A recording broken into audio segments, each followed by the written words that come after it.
Hello and welcome to Why Wasn't It Better? I am your host, Patrick Darms. And I'm your co-host, Anton Paras. And the film that we are talking about today is Glass Onion, a Knives Out mystery.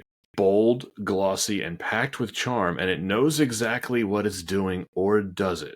Rian Johnson's sequel plays with genre, celebrity, and self-awareness, but somewhere between the puzzles and punchlines, something feels perhaps just a little off. Today on Why Wasn't It Better, Rian Johnson's Netflix-era whodunit that tries to peel back layers, but it might just be all shell and no core. Glass Onion, Anton, is a film that was always on our list. I hadn't planned on us covering it so soon, but once I read that the third Knives Out film will be released around this Christmas, I decided to accelerate it. Yeah, let's also just embrace the opportunity in our lives to just discuss this very fun film. And I think it'd be really difficult to peel the layers on an actual glass onion. It would probably hurt. Yeah, but fun metaphor. It's a fun metaphor. It's a good example of a title drop that completely works for the film. Mm-hmm. It doesn't feel gimmicky. Yeah. Look at us already talking about this. We're skipping some stuff here. Yes, we are. But folks, if you haven't gotten the hint, this is a classic Pat and Anton episode. We were originally going to have a friend of the show, Peter Baldeo, on as today's guest, but he's a busy man at work. Yeah. And we'll certainly not hold that against him. He is here in spirit. There's always more opportunities for him to come back. Yes, he is here in spirit, Stallion of the Cimarron. I'm glad we are on the same page for that. Anton, I have a Negroni prepared today. This movie makes me want to drink Negronis. This is a really... It's kind of interesting when this was released around Christmas, because this is a great summer movie. It's funny because you even mentioned this is a great film to watch with your wife, and it's so true because at the same time when you watch it, I think there's this feeling of, I want a vacation there. Yes. Would you want to stay in the Glass Onion? Oh, heavens no. But just the not in that situation. No, but the aesthetic of, like, I want the pool out overlooking the ocean and luxury amenities. Yeah, I'm down. The Aegean Sea, Adriatic Sea. What are the two seas that Miles Braun confuses? The Aegean or the Ionian? Aegean sounds right. Depending on what coast of Greece this is. I'm not sure if it's the west, or no, it'd be the east coast if it's the Aegean Sea, right? We know that from Troy, because remember... That's true. That's very true. Yeah, Agamemnon says, if Troy falls, I control the Aegean. Oh, Brian Cox. Speaking of Brian Cox, I don't believe he is in the upcoming third Knives Out movie. I'd love to see him in one of these, though. Oh, he'd be perfect. Oh, yeah. I don't know why I didn't message you this. I saw a Brian Cox film recently. Which one? A new one? It was an older one. How old? I think late 90s or early 2000s. Okay. Red. Whoa. He's the lead. Red. It's basically John Wick. Why is that familiar? Who else is in that? No one I recognized. It's a super small film. Wait, Brian Cox plays a John Wick type of role? Yeah, he plays an older dude who's widowed, and he has a dog, and a local man who's the son of a rich family in town ends up killing his dog, and the whole film is about him finding ways to get vengeance. I'm interested. Yeah, it's recommend Red. I'd recommend it just because Brian Cox is awesome, and also eerily very similar to John Wick. I'll check that out. Anything you want to peel back before we get into this? No, let's jump in. All right. Well, Benoit Blanc returns to peel back the layers in a new Rian Johnson whodunit. This fresh adventure finds the intrepid detective at a lavish private estate on a Greek island. But how and why he comes to be there is only the first of many puzzles. Blanc soon meets a distinctly desperate group of friends gathering at the invitation of billionaire Miles Braun for their yearly reunion. As in all the best murder mysteries, each character harbors their own secrets, lies, and motivations. When someone turns up dead, everyone is a suspect. A Glass Onion was released on November 23rd, 2022 by Netflix. That was a theater release. It was released on Netflix about a month later. Written and directed by Rian Johnson. starring Daniel Craig, Edward Norton, Janelle Monáe, Catherine Hahn, Leslie Odom Jr., Kate Hudson, Dave Bautista, Jessica Henwick, and Madeline Klein. The budget was $40 million. That is $43 million adjusted for inflation. Figured why not include the inflation numbers? It's already 3 years old. The box office, I mean, this is an asterisk. It's $15 million. That's $16 million adjusted for inflation. This was in theaters for about a week. So yeah, it's we got to look at the streaming numbers, right? yes, which we don't have. Which we don't have. But I think it's safe to say this did extraordinarily well on streaming. Well, we've talked about the premise. We know who's in it, and it's big on Netflix. Why are we talking about Glass Onion today? Like I said, the third Knives Out film, which is called Wake Up Dead Man, it is being released later this year, I believe around Christmas. The first Knives Out, which was released in 2019, it was an unexpected hit. It grossed $300 million. And it's just, the first one is one of those movies that has one of the highest approval ratings of any film in recent years that I can think of. It more or less revived the private detective murder mystery genre, which has kind of gone in and out of favor over the years throughout, the history of movies. There have been periods of time when, what do you call it? The Hercule Poirot type of mystery was, very in vogue. And then there's periods of time when it wasn't. That is certainly very much what Knives Out is channeling, among other things. I'm a huge fan of this type of film, so I had a lot of very positive bias going into the first film. Any old school murder mystery thing, I enjoy. It has a timeless quality to it. I like Daniel Craig as well, and I think I'm just going to say it right now, and this probably isn't a very hot take. This is my favorite Daniel Craig role.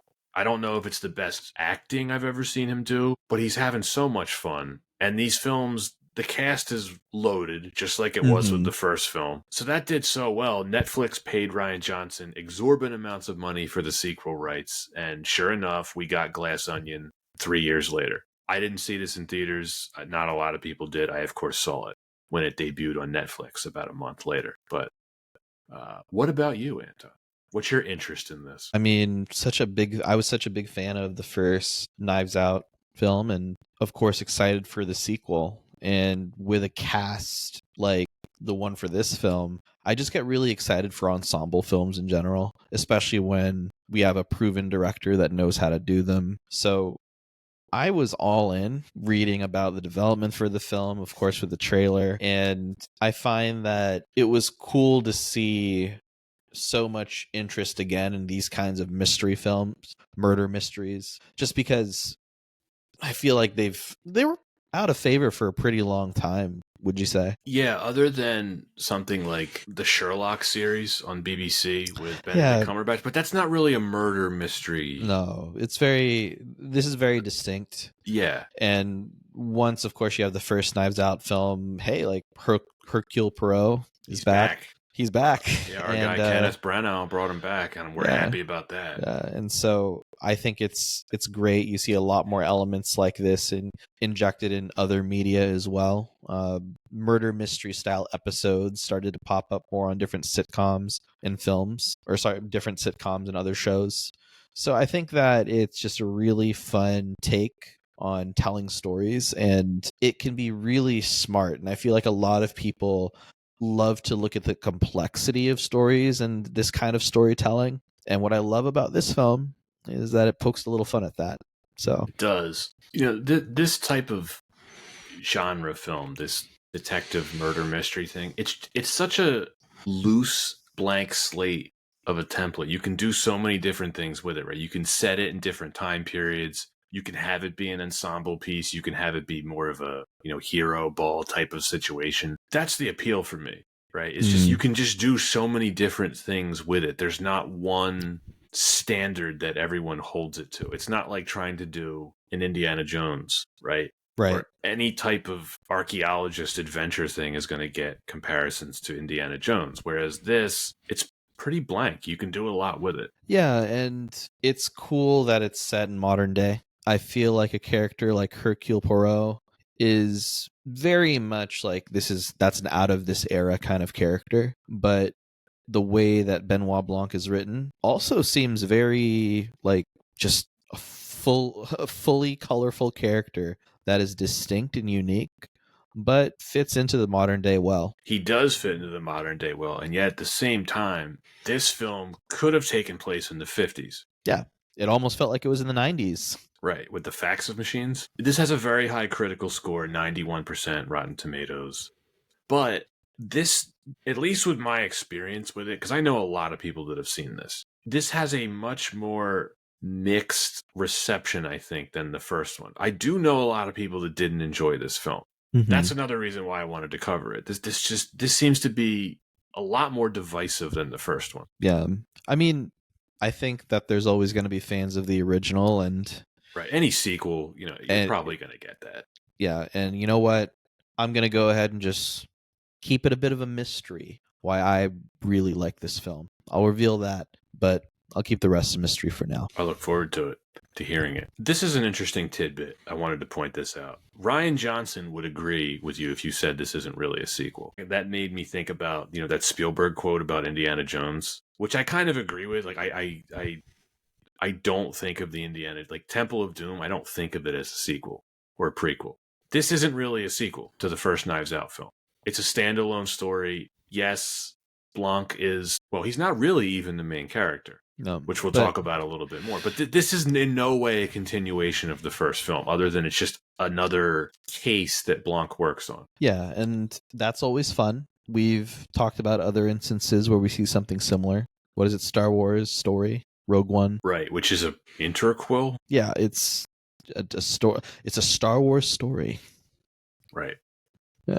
Sidebar on Rogue One. So Disney made a good Star Wars movie, and they just made the decision, like, we're just not going to do that again. I have no idea what they're doing with the Star Wars franchise right now, and we'll just leave it at that. We'll leave it at that. Production history. Why don't you read this?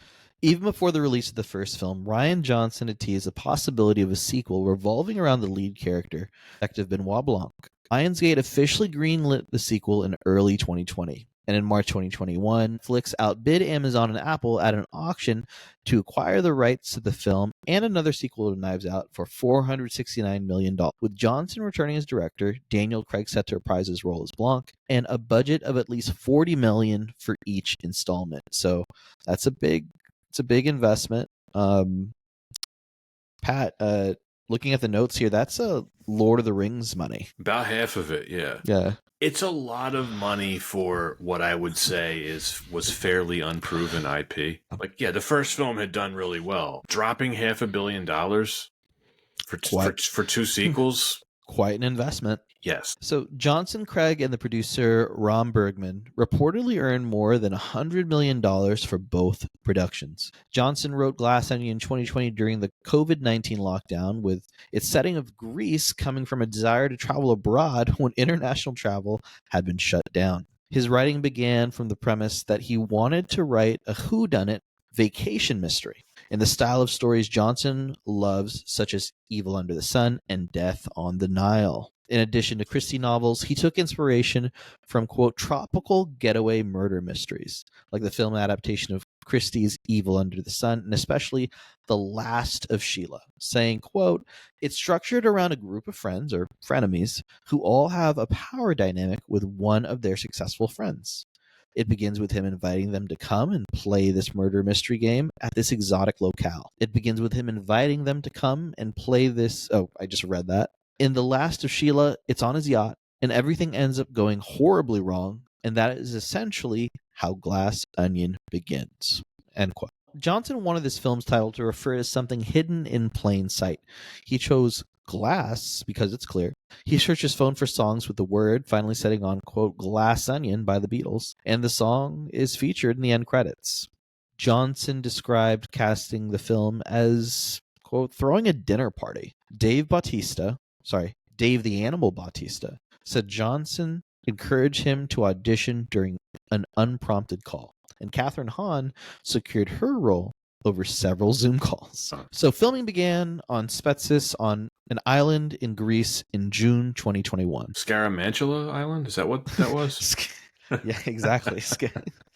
In Scaramantula, where they ate a lot of spanakopita. Or what's the island called? Is that the name of it? Spider Skull Island. Spider Skull Island. That's a yes. So Johnson discovered the Amanzo's Villa 20 in Portoelli and decided to use it as a major filming location. It also housed the cast and their families for the majority of the shoot, which Johnson described as, quote, a summer vacation where we also made a movie. So I see it's a page out of the Adam Sandler book. The New York scenes were filmed in Belgrade, and filming wrapped in September. The film was given a limited 1-week theatrical release across 600 theaters in the largest markets across the United States, as well as other international markets, and it debuted on Netflix's streaming service a month later on December 23rd. I forgot to ask, did you see it in theater? I did not see it in theaters, no. It just I knew it was going to be on Netflix. Yeah, I thought about it and I was like, what's the point? Yeah, I was like, I know it's going to be on Netflix. And at the time, it was 22. Nope. Did not feel the desire to go back to movie theaters yet. No. I guess the pandemic was winding down by that point, but yeah, it's Pat, I'm in California. It didn't wind down for years. Fair point. But by that point, I had moved south. No such problem here. Different environment. Correct. Let's talk why wasn't it better. Number one, the plot, which is the mystery, right? I think what I have heard from others is that this is where their criticism lies. I have heard individuals refer to the mystery in this as stupid compared to the first one. Yeah. So I think that to me is kind of the beauty of the film. I kind of hinted at that a bit. Yeah, and I didn't find it stupid at all. Yeah, it's a weird criticism. I think that, do you think that it's the question of there weren't enough twists and turns, or it just felt too on the nose that Blanc was the bad guy all along? Blanc? Oh, sorry, no. Miles, yeah. No, I didn't think it was on the nose. I actually thought it was a nice way of subverting expectations, because probably like a lot of other people, I just assumed he was the one who was going to be murdered. Yeah. And I think you have to take a step back and look at the overall commentary that the film really touches on, and even then the crime itself, how does it fit into that same commentary?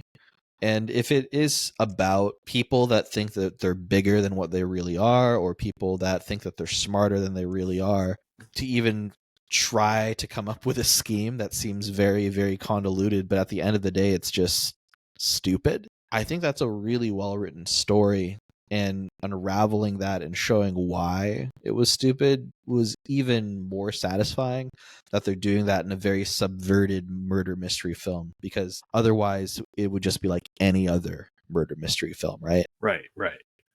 And, was the first film's mystery really all that complicated?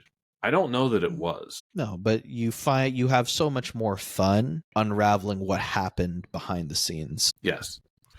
This film referencing the pandemic so directly, that may have rubbed some people the wrong way. I don't think it dates the film at all. I mean, it does. I will say that it puts it in a very specific time, which is fine. I think like a decade from now, people would be like, "Oh yeah, they did that then." Right, and that's okay. Yeah, that's fine. I don't think that it detracts from the quality of the film. Why should acknowledging the global pandemic be an issue? Should films just pretend it never happened? I think that people want to be a little nitpicky. Maybe that might be part of it. Well, one person that I did watch this with, not my wife, by the way, who loved this, they observed that they were disappointed because at about the halfway point where we get the reset with the flashbacks, and then that brings everything back, they were disappointed by the fact that Blanc was investigating a completely different mystery to the one that is presented at the start of the film. They found that off-putting. Oh, that's so... I mean, I find that fantastic. Same. I thought it elevated the story. Yeah, it's just one of those things where you put us on a track with any of these murder mystery films. For the most part, you follow those same the same tropes and track, right? But this is a really fun standalone film. I'm not going to call it a sequel. It's not a sequel. Where it peels back all the layers around it. And again, it's a commentary of these kinds of people in society, and at the same time solving a mystery. I feel like it does this really good job of balancing telling that story and in a fun way still having the same twists and turns you'd expect in a murder mystery. Completely agree. And at the same time, to your point about the commentary stuff it was making, I think like all clever commentary, you don't have to watch this film as a commentary on anything if you don't want to. You can just watch it as a mystery. Right. Absolutely. Again, it doesn't shove anything down anyone's throat. No. For the most part, it could just be a big group of eccentric people with a very eccentric billionaire at the helm. But I think it's just so fascinating to see a really well done, unique take on the genre. There's so many funny bits that I think enhance the film when you rewatch it. I texted this to you, what was it, yesterday? I'm like, this is such a rewatchable movie. Knowing the mystery and then watching it again, it made me appreciate it so much more. Especially like, I don't know how you felt about this. When I first watched this when it came out, they initially started the plot reset, I was like, oh no, like what are they doing here? Where are we going with this? That could have gone wrong so easily. But it didn't. And then when you watch it again, all the stuff, like, I don't know. Well, she's not Andy. She's playing Andy. Janelle Monáe's character, Helen, when she's... Helen. You don't know she's playing it Andy the first time. Did you see the film? But when you rewatch it, when she's like popping up in the shrubs, when her and Blanc are just wandering around the grounds, it's so much more interesting on the second or third watch because you know what they're looking for. Yeah, and it adds such a satisfying element to scenes, like you said, where Andy has an outburst pretending to be Helen and the purpose of that, right? You look at that scene so differently the first time versus the second time. And any little subtle features, the way that she looks so standoffish, right? As you see the film for the first time. And you could maybe interpret some things around the story of like either she was wronged, but then... Yeah, you're curious. You're like, what's her deal? But you realize there's such a stronger nuance to it. And, hats off to Janelle Monáe for really capturing that. Well, we can talk about her performance in more detail a little later. Right. It's great. Yeah, go ahead. I was going to say that there's this even really funny element that the more I think about Braun's character being someone who thinks he's smarter than he really is, it made me beg the question, what was it that they actually sprayed down their throats before they got on the boat? The Ethan Hawke cameo? Yeah, because if he really thinks that he has something that'll, protect people from COVID or something, I'm going to assume it was a placebo. Yeah, and it's just all for show. It was a Aperol spritz. Yeah, exactly. That's all. It was LSD. That would explain some of the stuff that happens later. Yeah. Yeah, I mean, it's not a complicated mystery, right? Blanc addresses this head on to the other characters in the film, right? He's like, it's not complicated. It's simple. But he's like, I love it when he's like, I'm not good at simple stuff. That's why it took him so long to figure it out. That's so funny. And it's great because then the film has this fantastic denouement of, now that we know everything, we've seen the climax. It's not about pinning the mystery on Braun. It's about getting him in another way, in a really smart way, and letting the story settle on that. I think like that is, again, another fantastic way. This is very different from, especially the first film, right? It kind of stood on that very same track.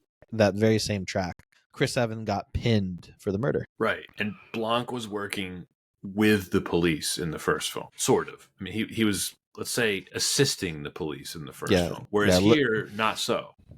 Do you think it's slower than the first film? I think that there's a lot of scenery chewing. It's a little longer than the first film. Not much, but slightly. Yeah. There was one point where I was like, how much longer is this thing? But I think that maybe that's because I was watching it a second time. I don't mind the runtime. I think it's paced pretty well. And I actually thought knowing the mystery almost made me pay more attention to some of the slower parts because I was looking for clues that I wouldn't have been the first time, which I give the film points for because that's good writing. No coincidence this was nominated for a screenplay Oscar. If I'm going to quibble with anything, this is not the mystery itself, but the group of characters who are depicted in this film. You know, we see them in the flashbacks where they are all hanging out at this dive bar called the Glass Onion when they more or less team up, and then Miles gets introduced to their group of friends by Andy, right? Janelle Monáe's character. I'm talking about Edward Norton's character, Miles. What did they have in common with one another? I don't think we're supposed to think about this too much. Yeah, that's fair. I don't think we are. And then the whole alpha thing is vague. It is vague, but I think that it's just meant to. It's meant to be just prop up. Yeah. Hey, we have an ultra billionaire. Don't think too much about what he does. Just know he's an ultra billionaire. Yeah, you know, she founded the company. Yeah. And then she allowed herself to get roped into this clear fuel thing that Miles was pitching. You know, maybe I'm being overly critical with this part of the plot because it really doesn't have anything to do with the strength of the mystery. But it was just a little weird to me how this tech company turned into like a Google-sized empire. Yeah, I think that's where we look at reality and see where could this have been drawn from. So there are of course billionaires that have very strong, like I would say, have truly built their empires. And doing some research for the film, a few of course the billionaires that really mimicked or that really were drawn on for the character, of course, good old Zuckerberg comes to mind, right? Yeah, and definitely. But a lot of even building his empire was around backstabbing his friends, allegedly. Allegedly. Well, actually, I don't know how alleged it was because it's allegedly until it's not. Anton. Yeah, and at the same time, building that empire around like a lot of yes men, and then working off of the accomplishments of other, of others who have invented again other properties, whether allegedly. That's like literally like Instagram built by someone else, bought by the company. Oh, sure, they acquired. Yes, and just a lot of acquisition to build that empire. Now, there's also another parallel, which I thought was even more on the nose, was Elon Musk, someone that like he's associated with Tesla, but especially when it comes down to like early history, someone that bought it from the founders, someone that built a lot of his initial wealth off of the diamond industry and coming from money himself. So, and then not to say that there aren't accomplishments that he has made, but I think that there's a lot of similarities here when we think about, especially those particular billionaires. It's a commentary on them. So I feel like it's just, hey, self-insert them here. Bezos too. Yeah, absolutely. I liked the commentary that they were doing about this stuff because Rian Johnson and the cast, they weren't taking it too seriously. Mm-hmm. They weren't asking us, the viewers, to take it that seriously either. If you wanted to read into it like we're doing right now, you can, and it's funny. But if you just want to watch it for the humor of it, you can do that too. Yeah, and I also just like, realistically, when it comes down to it, they didn't try to go down the path of, oh, billionaire gets his due, the sister gets the proper like credit for finding the company kind of thing. That's not really what happens, right? Right. And the court decision had already been made. Yeah, it's already been made. That's never going to be it's never going to be addressed in public again. But justice is made in that, hey, they're going to have to testify that this clear stuff is so dangerous, and it's going to probably have him lose billions of dollars. And I think like that is the more realistic ending, and also just a more satisfying ending, knowing that they weren't trying to make it a bit too like a bit too sweet of an ending. Do you think he gets bankrupted like Bruce Wayne in The Dark Knight Rises, where they like repo his Lambo and everything? Oh man, no, that would be ridiculous. No, with one stock trade, clearly fraudulent. Clearly, I always come back to what the filmmaker's intention was, which is for this film referring to something hidden in plain sight. That's why Mhm. I think all the stuff we're talking about, it works for me. I can understand why this would rub some people the wrong way, Yeah. but I liked it. Yeah, and even the song itself, or sorry, the title itself is reference to a Beatles song, right? Right. And With that's an obscure Beatles song. it is, and like even the history behind the song of like why it was called that, there's so much speculation around the deepness and the complexity of different Beatles songs from the fans. So of course Paul says, "Hey, we're just going to call this song Glass Onion," where you think you're peeling down a bunch of layers, but it is what it is. It's just a see-through onion. I mentioned this was nominated for screenplay at the Oscars. This threw me for a loop. It was nominated for adapted screenplay. Interesting. Even though it's a completely original story, and I read into this a bit more. According to the Academy rules, sequels are categorized as adaptations since they derive from characters, settings, or storylines established in previous work. All I got to say is sure. Sure. Sure. Come on, Academy. What are you doing? That's fine. That is one of the quirkiest requirements for an Academy Award I've come across. I think the league has to go back and amend those rules and bring back 2 coach challenges in the last 2 minutes of games now. Is that an NBA reference? Why, yes, it is. Okay. Because I know coaches' challenges are in other sports. I wasn't sure. Yeah. When it comes to the mystery and the plot, too, I hope I don't repeat this too much about how rewatchable I find this. The amount of detail that Johnson put into this film, different characters doing different things in different settings, it's so satisfying to watch multiple times for me because there are a lot of details in here that aren't necessarily an integral to the plot, but if you notice them, it just makes the movie richer. Yes. Yeah. Like the Serena Williams cameo. It's so funny. It doesn't need to be in the film. No. But did you notice she's reading Gravity's Rainbow, which is like this, like a nice little nod to the first film? Yep. Just stuff like that. You're like, why is this in the film? But I don't mind that it's in the film. And who doesn't love a good Beatles reference? Like, come on. Yeah, it's very on purpose, but also, yeah, love the Beatles. I noticed this. This is from IMDb trivia, and I was trying to pay attention for this. The film contains references to other songs by the Beatles as well. So 2 of the glass sculptures include a walrus and strawberries. And then the switch that controls the safety enclosure around the Mona Lisa is modeled as the Fool on the Hill. I thought that was really cool. Best thing about this movie for me, Anton, if you want to say this is a sequel, which you could, so different than the first Knives Out. Yeah, it's so different in the best way possible. But it has the same spirit. Yeah. Would you say that in the regard of... I'm trying to think.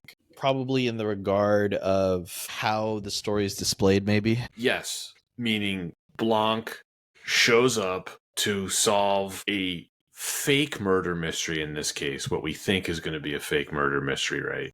And it becomes clear that no one really knows how he's there, including him, or so we think, which is a play on the premise of the first film.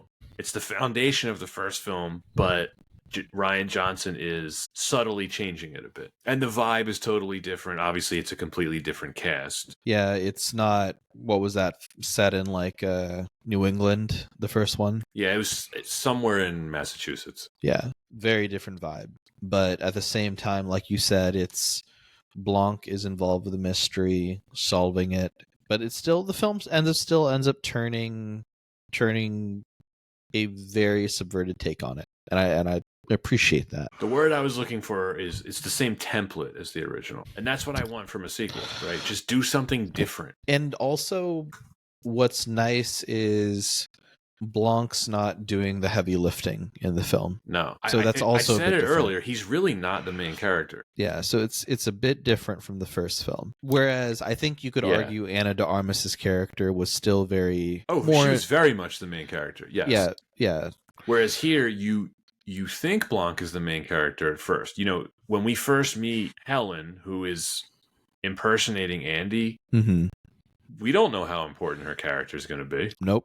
You don't really understand the gravity of of Edward Norton's character looking at her. coming off the boat. No, you don't.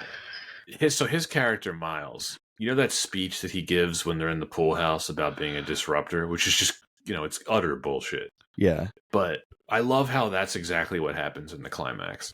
She breaks something small, and then she keeps going, she keeps breaking bigger and bigger things. And then what does she do? Break something that no one wants her to break. Yeah. Yeah. Also, shouts out to Kate Hudson for just being, I think, the most annoying character in the film. The most annoying character in the film, but also did a great job portraying an annoying character.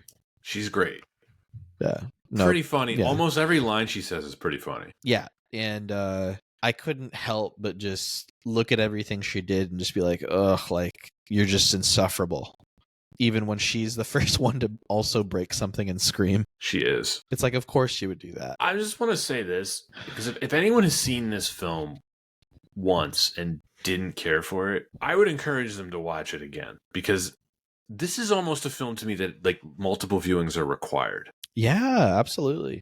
Sidebar, Kate Hudson. I saw the Breaking the Wave show on Netflix. It was it's her new series where she's basically Jeannie Buss. Oh, yeah, I know. Yeah, I know what you're talking about. Is it any good? I liked it a lot. It feels like a sitcom. It feels like your standard sitcom, but it's just fun, easy watching. So if you like fun, easy watching, but it also feels like you're watching the LA Lakers Jeannie Buss era. It's good stuff. Because it's basically we're still in the Jeannie Buss era, friend. Yeah, it feels like the Lakers, but not the Lakers. I mean, is that clearly what they're going for? Oh, 100%. Jeannie Buss was involved in the production. Oh, Sorry, okay. Sorry, it was called Running Point. Was the show? And what did you think it was called? Breaking the Waves. Well, because the team is the Los Angeles Waves, and I got that mixed up with a film Breaking the Waves. Clearly, Breaking the Waves, a Knives Out mystery. That'd be a terrifying Knives Out mystery. Could be. Yeah, Breaking the Waves, listeners, if you've never seen, that's a Lars von Trier film. Pretty different. Very different. Doesn't involve the Lakers or Jeannie Buss. Nope. Very different. So you were talking about Kate Hudson. I think we can get into the next reason, which is the cast, because this is the type of film. I mean, yeah, it's all about the mystery, but this is a very much an actor-driven film. Like, yeah, there's a great mystery, there's some great dialogue, but if you don't have a great cast to deliver it, it's not going to work. Which lineup do you think had a more expensive cast, the first one or this one? I mean, they both had the same budget.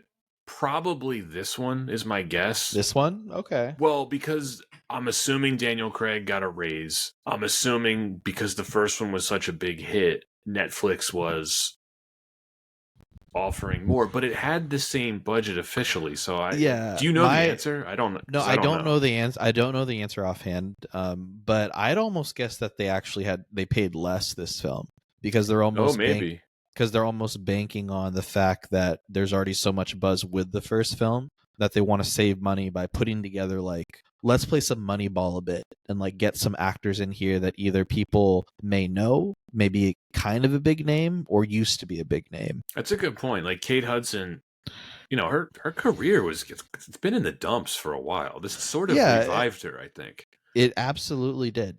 Other names like Batista, like, he was pretty prominent in the cast, but if you're comparing which film got, like, a bigger MCU character, it was definitely Captain America in the first one. Yeah, and then you had Jamie Lee Curtis and Don Johnson. Big stars, whereas this one you had again more. They even went with someone like Janelle Monáe, who's a musician, right? I think more well known as a musician, not necessarily as an actor. Yeah, Leslie Norton was probably the most expensive name. Probably. Yeah. Or, like, even getting, like, an Ethan Hawke cameo. But I think, you go down the line. Like, who else was it Toni Collette in the first one? Yeah. Yeah. Christopher Plummer wouldn't have been cheap. Yeah, I think the first one has a more expensive cast. Yeah, you're probably right about that. Yeah. It's a good point. But at the same time, this film's playing Moneyball, and, like, I love the cast in this one. I love the cast here too. I like it every bit as much as I liked the first one in terms of the acting.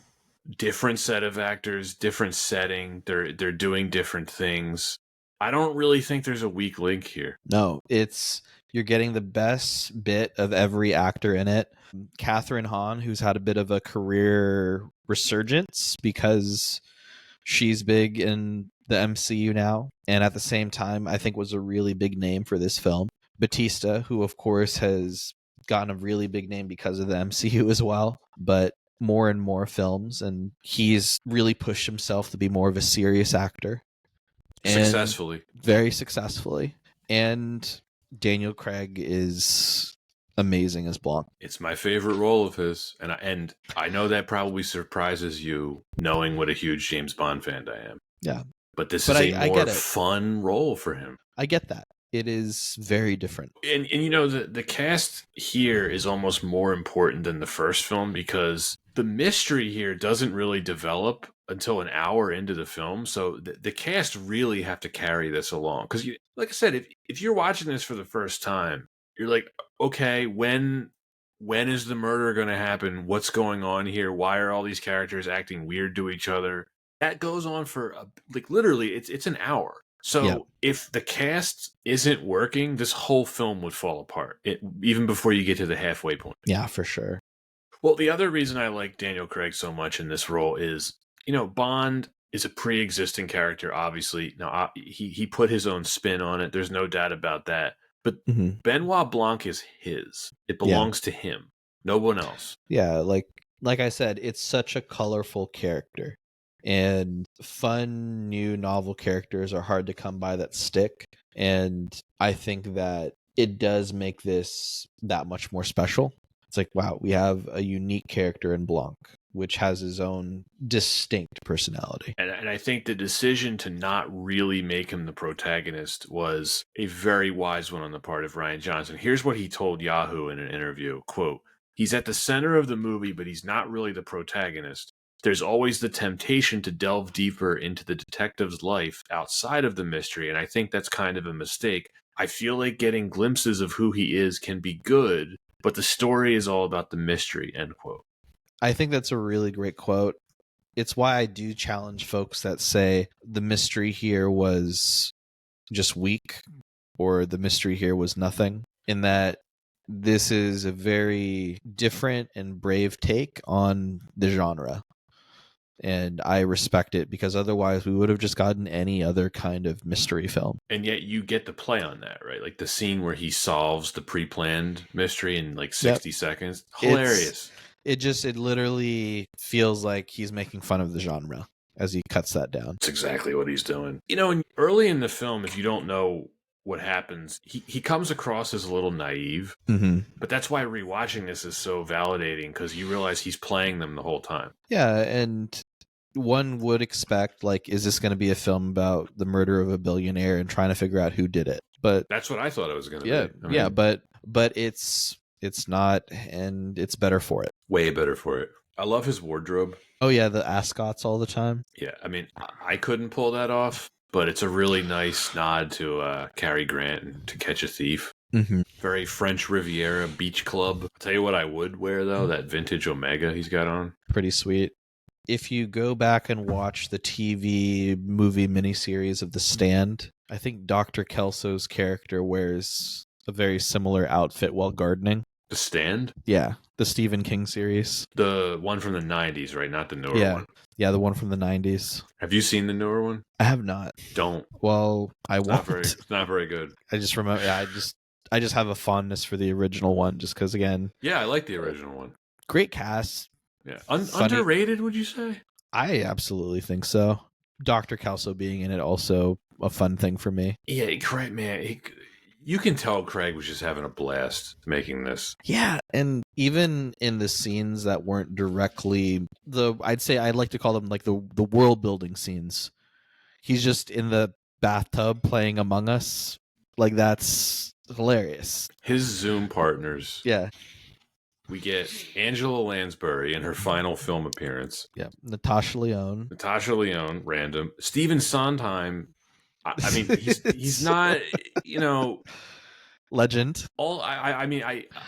You could say his final film appearance because he died shortly after this, or I think even before this came out. Did. But, like, he's obviously not an actor. Did he I was gonna say, when did Tick Tick Boom release? No, Because I think that was his last audio recording on film I'm or not for sure. film. I thought this was his final film appearance. Okay. All right. Well, we'll look into it. No, I didn't know Yeah. this, but doing the research for this film, Sondheim was famous for hosting murder mystery parties. So that's probably why he was asked to be in this. Yeah, I He can see also that. co-wrote that film, The Last of Sheila, Hmm. which influenced this film, which I've never seen, but Hmm. I'm kind of intrigued now. Yep. Sondheim, legend. Really is a legend. And then, of course, Kareem Abdul-Jabbar was the other Zoom. Who? Buddy. Why does he always get left out of the GOAT conversation? He shouldn't be. I told you what I had this conversation with my dad.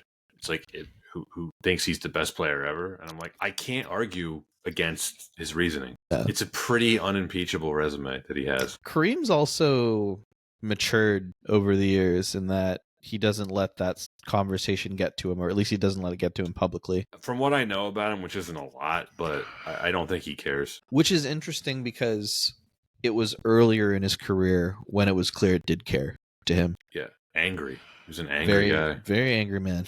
Justified, I think, Yeah. in some ways.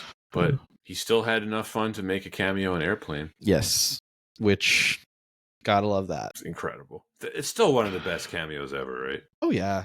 Speaking of Airplane and cameos and spoof films, I can't wait to see the next Scary Movie film with the Wayans brothers back in the helm, because I bet you there's going to be some pretty sweet cameos in that. I would hope. All right, where were we? Going through the cast. We were talking about the Kareem Abdul-Jabbar. He is technically part of the cast of this film.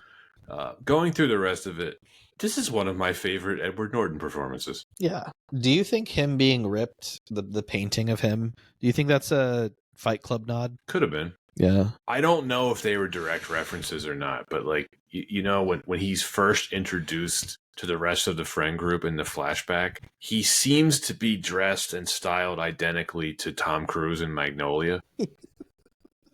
I don't know if this was deliberate or not. I was Googling it, but I couldn't find It's a direct so funny. quote. But it had to be deliberate, right? That's so funny because it's so true. I'm like, where have I seen this like messed up hair before? You agree, right? This had to be deliberate. Yeah, it had to have been. But it's like the what is that hairstyle? It's like shoulder length hair, but there's like a ponytail thing. Yeah, it's just man, like bleep me out. It just looks really fucked up.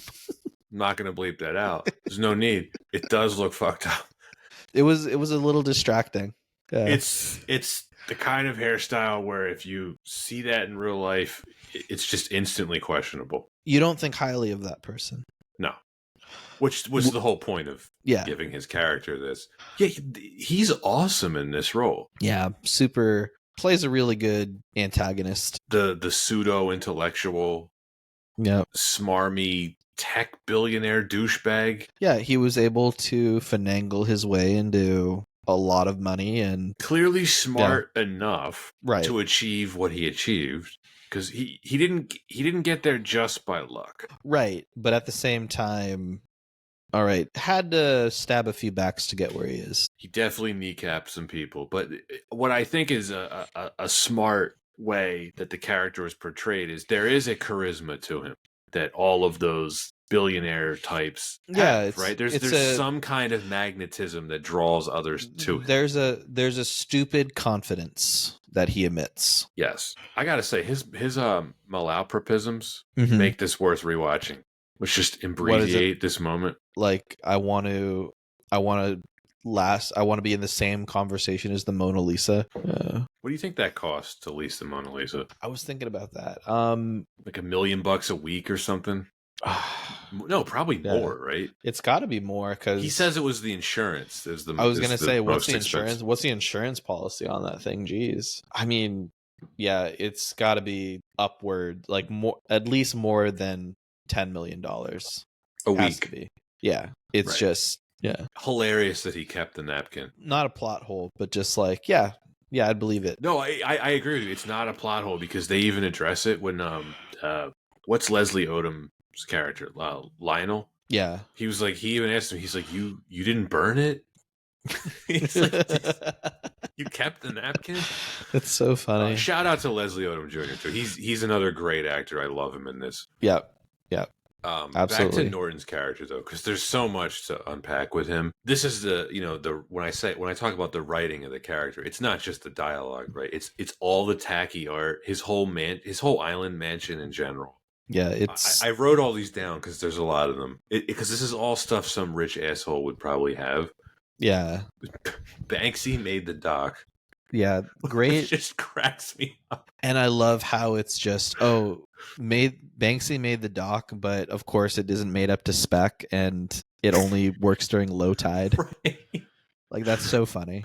I had Phil Glass compose the gong. Which I think that is a really fun reference to just his works in general. For any listeners familiar with Philip Glass, very eccentric composer. Yeah, what you call You'd it? say. Modern classical, right? Yeah, like there's one piece where it's just there's just rest the whole piece.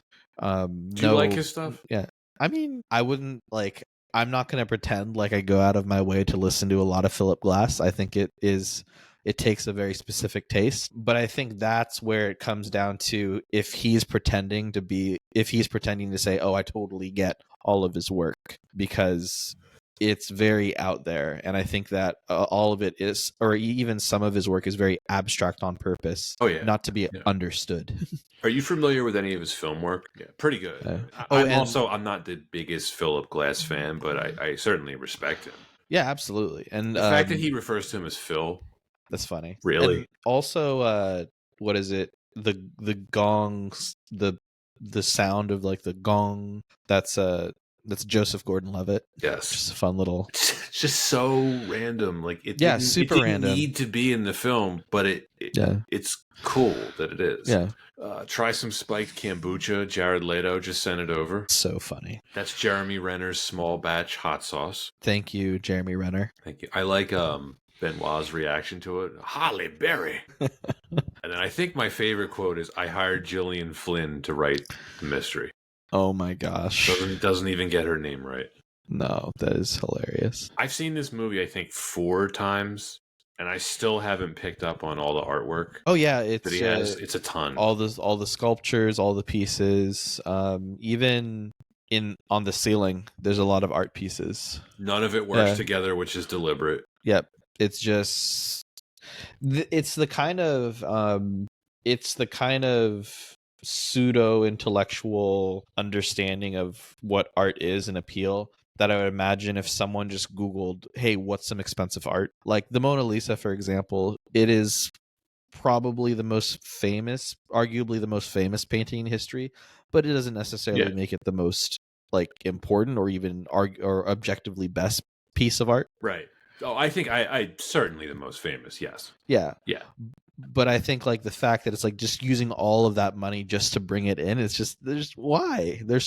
I have so many more pieces of art that I would love to just own, like let alone own, that I just prefer over the Mona Lisa. It's almost one of those pieces of art that, like, yeah, it's an amazing piece of art. It's almost too famous. Yeah, you know what I mean? Like I have I'll give you an example of what I mean by that. I have a lot of reproductions of pretty well-known art in my home. Mm-hmm. Like, Edward Hopper, some Renoir. I see a lot of people have Monet in their homes. Yeah, I have 1 or 2 Monets, but like they're all like, it's not that they're not famous. I don't know that if you weren't familiar with art, if you came into my home, you wouldn't notice like, oh, that's a Renoir. But the Mona Lisa, like, who would have that in their house? Yeah, it doesn't make sense. It is a weirdo move. It's a weirdo move. He installs an override on the security case, which seemed like a plot hole to me at first, but then I realized, like, no, this is just brilliant writing from Rian Johnson. That is exactly what that rich asshole would do. That's exactly what he would do. My favorite scene, Anton, is right after Blanc arrives. He takes him up into his office in the Glass Onion, and he tells him, like, "I never invited you." And Blanc plays dumb, and Miles goes with it, because that is exactly what some narcissistic, rich, billionaire asshole would do. "I've got the world's most famous detective here for the weekend. This is great." He just goes with it. It's so perfect for the character. That's so funny. Very well written, very well acted. Yeah. Yeah. I love all the reactions when Blanc solves the fake mystery. How annoyed Miles gets, and the rest of them are just like, "Oh, They're so impressed. Yeah, but no, it's just or basically a ruined weekend. Ruined weekend. Here's a question for you. When Helen shows up on the island, do you think Miles knows it's Helen, or does he think he failed to kill Andy? I am gonna go ahead and stake a guess that he failed to kill Andy. That's what I thought too. Yeah, because he doesn't seem like someone that would do the due diligence to actually look up and see that she had a twin sister, or would he even make the connection that her twin sister would be there impersonating her? Right. Because he kills her with some kind of poison. So he probably thought that maybe it wasn't strong enough and she just fell asleep or something like that. That's how I read it. All right, we can talk about Andy Helen now. She's the obvious standout, Janelle Monáe. Janelle Monáe. I remember listening to her music back in college. Definitely. How old is she? Like our age? No, she's slightly older. Okay. Yeah, she's slightly older. She's gonna look this up right now, just because I don't know that I've seen her in any other film that I can think of offhand. But this dual role she's doing here, you know, when you first meet her, you don't know who she is. You're not sure what her deal is. She's kind of frosty. Yeah, and then it just blossoms into this triumphant role. Yeah, those are the real layers. Magnificent. Yeah, those are the real layers for sure. She is like slightly older. She's 39 as of the recording. Like I said, you know, I listened to a lot of her music. That's how I knew her. And so to see how her career's blossomed into acting, I think that she's made a really great transition, just because this is I don't think this is an easy role, especially for someone that hasn't had like a ton of roles in their career. She has not been in a lot of movies. For this film, having only gotten the nomination for Best Adapted Screenplay, definitely robbed of a nomination for her. She should have been nominated. She's outstanding here. Yeah. She switches the personalities seamlessly. But with enough subtlety that you can tell that she is putting on the front. And so that's why it becomes so satisfying to see that portion of the film where you see the scenes from her angles and her perspectives, and it's just so well done. She's why the movie works for me the most. Her chemistry with Daniel Craig, off the charts. Yeah, and her character too she is the most grounded character out of the whole cast. Her and Blanc are the most grounded characters. Of course, she represents just those of us that have to kind of deal with the aftermath of, again, the commentary of the others around her in that billionaires row. Buttress. Right. Buttress. I love that line he tells to her when they're in the, I guess, like the pool house or whatever. He's like, you should take up drinking. You're good at this. Yeah. That was the right before Serena Williams. Yes. It's like, hey, I'm here. I've heard your whole conversation. I think the rest of the cast, I mean, they're great. Like I said, there's no weak link here. I mean, Catherine Hahn's great. Leslie Odom's great. They don't have a ton to do, but I think they're great. Yeah, and just want to emphasize more. This was a really great. I want to go back to the reference. This is a great Moneyball lineup. It is. It really is. Like it's probably too early to tell like where Janelle Monáe's career is going to continue. I don't see necessarily any films kind of slated that show that she's taking on bigger roles, but especially after rewatching this, I'd love to see her in more stuff. Well, I mean, she's done a couple things on TV that I don't really know what that is. I mean, she hasn't really done anything since Glass Onion. Exactly. So, and you know, I would love to see more. Especially in like a leading role. Definitely. This is the best use of Kate Hudson that I've ever seen.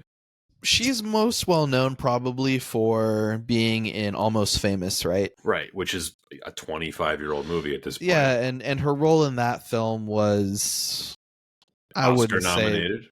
Oscar nominated, but I think that the rest of her career she kind of took on a lot more romantic comedy style roles. Yeah.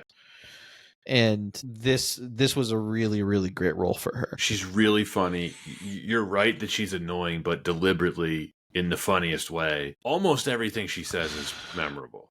My favorite is when Blanc solves the fake mystery and she goes, to be clear, I didn't know what a blood diamond was. Or don't tell me that you thought a sweatshop is where sweatpants are made. She shrugs.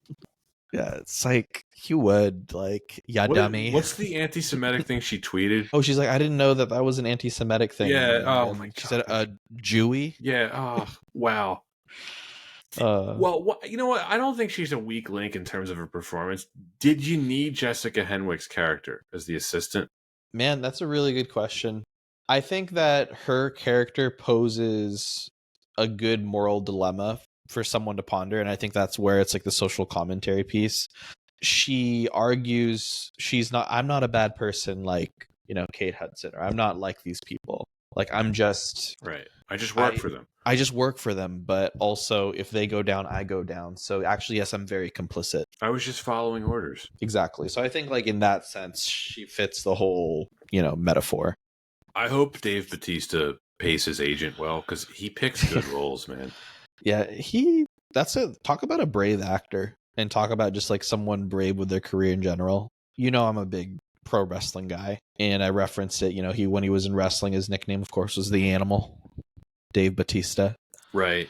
Right. And he basically said no, like he walked away from millions of dollars in wrestling to get into acting, and not just like, and I'm not talking like John Cena acting, which maybe that's sorry, that is a bit of a disrespect to John Cena. No, He's not doing. You mean The Rock? Yeah, he's not doing the Rock acting, Right. which completely boring. I mean that 100%. He's not going the Rock's route of acting. No, I agree with you. He picks really interesting roles. He even picked a non-speaking role in Spectre.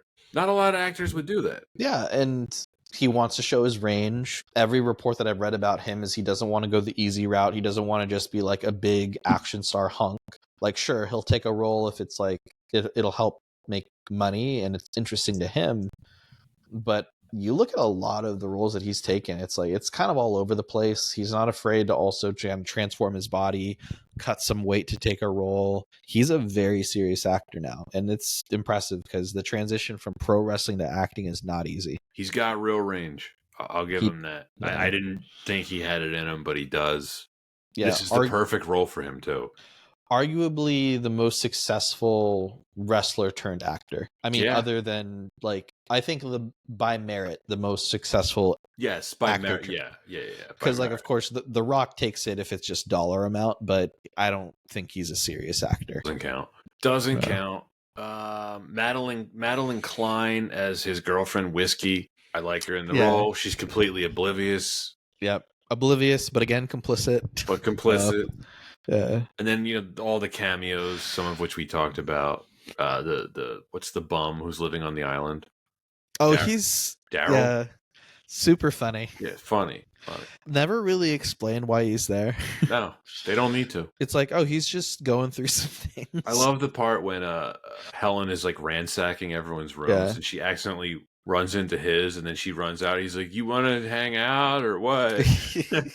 Because you do forget that he's there. Yeah, he's in there with a case of Corona and a bong. Yeah. Oh my gosh, so entertaining. I mean, I think we covered the whole cast, right? Yeah, I don't think small cast, but it's a great one. Yeah, and just I really do think it's one of those examples where you got the most out of your cast. Nothing was really wasted, and I think that's amazing. That's amazing to say about like an ensemble cast like this. I think we can wrap this up then, right? Yeah, let's do it. So in the teaser, when I said something might have been off, I lied. This satisfied me in a lot of ways. I love detective murder mysteries for number one. Number two, I love the first Knives Out, and this gave me pretty much everything that I want from a sequel. It follows the spirit of the first one, but a different mystery with different characters in a different setting, different vibe. This summer vacation murder mystery thing, I loved it. And best of all, the more I watch it, the more enjoyable I find it. Daniel Craig as Blanc is now become one of my favorite movie characters. By the way, shout out to his condo in Manhattan with that balcony. That pretty baller. I love the rest of the cast. Oh yeah, we forgot about the Hugh Grant, the cameo as his domestic partner, whatever you want to call it. Fun little cameo. Yeah, great cameo. Again, did you need it in the film? I don't know, but I enjoyed it. The rest of the cast is fantastic. I love the setting. I love the dialogue. I love the mystery. There's not a whole lot that I can criticize about this film. I had some questions about the tech empire thing that they were fighting for control of. That's a little vague, but it's whatever. There's a lot of stuff. The best thing about this movie is that you don't have to take it seriously because the film's not asking you to. It just wants you to have fun. This is a great hangout movie. You're just hanging out with the cast for 2+ hours, and it works so well for me. They've done the Clue Mansion murder. Now they've done the Vacation murder. I am really keen to see the next one. I can't wait. I could watch 5 more of these things if they keep doing them this way. This is an A- for me, Anton. I really, really like this movie. I think it's going to age really well, just like the first one, because there's a timeless quality to these two films that I hope the third one continues. And yeah, A- for me. It's top marks. I agree with everything you said. One of the things that I want to just harp on again is it's great to see a sequel slash standalone film on a long-standing genre just really change things up, and at the same time still have the vibe and the essence of what made the first film great, but not afraid to poke at things a little bit, laugh at itself a little bit, and at the same time have a deeper level of complexity to strip down what do we think about murder mysteries or even the deeper subject matter of the film, but like you said, still make it in a digestible format for people that just want to enjoy a film. I think it's the perfect balance of being able to have those serious tones, but at the same time still make it enjoyable for anyone to come in and take in a mystery. And it is a much more unique take on unraveling a mystery and going along the journey for one. And I think that it's so much better because of this different route it's taken to get there. So more films should really take a look at how this is subverting a genre and having fun with it, because I can already think of so many different examples of where they could have gone if they wanted to be quote unquote different.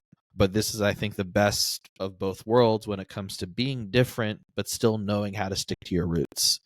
So I really, really enjoy this film. It's a super fun hang film, like you said. I give this one an A-. I swear, listeners, we don't reveal our scores to each other before we record these. Yeah. Well, that is it, Anton, for Glass Onion, a Knives Out mystery. Can't wait for the third one. It'll be a good time. Yeah. I'm sure of it. Well, that is it for this week's edition of Why Wasn't It Better? We will see you next time.